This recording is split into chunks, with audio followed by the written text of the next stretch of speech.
Okay, boys, I finally got the power hammer all back into the forge area and bolted down to the floor. I'll give you take a look at that. There's my forge area. There's my the forge over there with a new smokestack I put on it. It's under a roof so I could, stay away from the rain and snow while I'm forging. And so here's the power hammer finally mounted. I mounted it on 4 foot by 6 foot, 2 sheets of plywood, 3/4 inch. So there's an inch and a half there of plywood, plus it all sits on a rubber mat, which I picked up from Tractor Supply. The rubber mats are for horses. They're about 3/4 inch thick. They're actually 4 by 6 feet.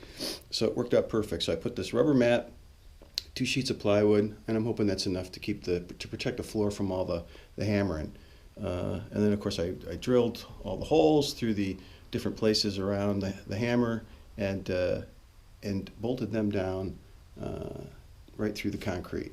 So it shouldn't move, should be in good shape, and we're in good space. The only other thing I did is I put this spring here at the front of the hammer so that sometimes this thing bounces when it comes down. So it's a little something to help not only accelerate the hammer coming down, but also to hopefully keep it a little bit from bouncing.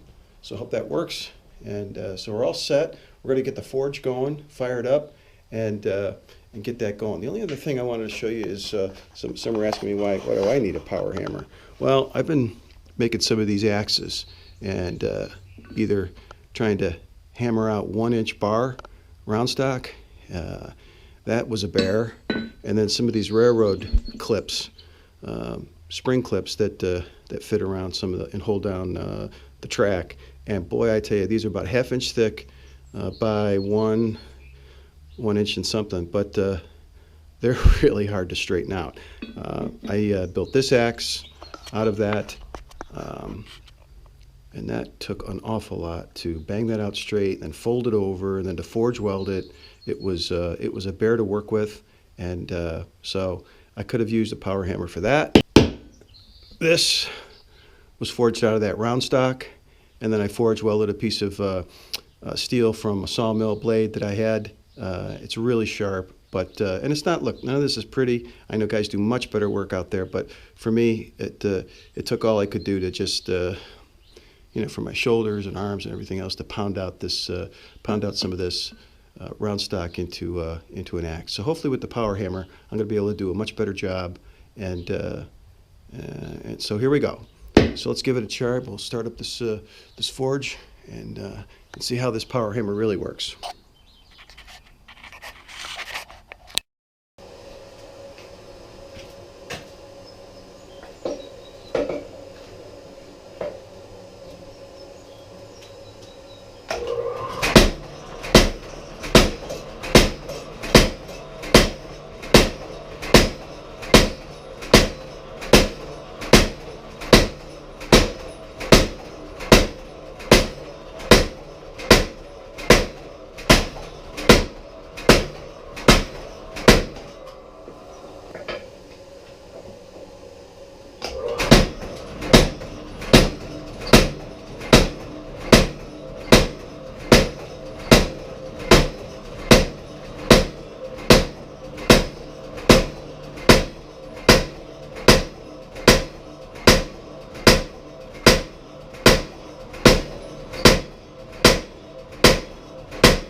Well, guys, I got to tell you, it took me so long to straighten one of these railroad clips out, and by hand, and this certainly makes the job a lot easier.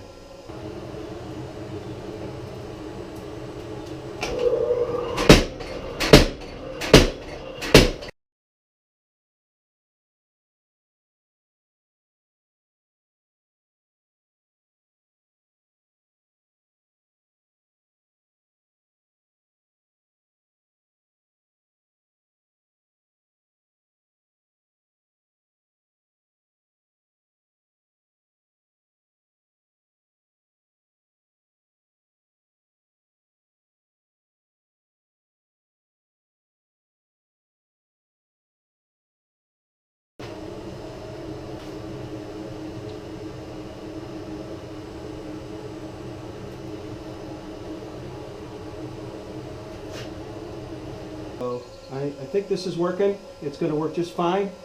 And so listen, thanks so much for watching, and hope you've enjoyed these videos, and maybe give you some tips and tricks, and appreciate all the comments and the tips that others gave me. So thank you so much, and take care.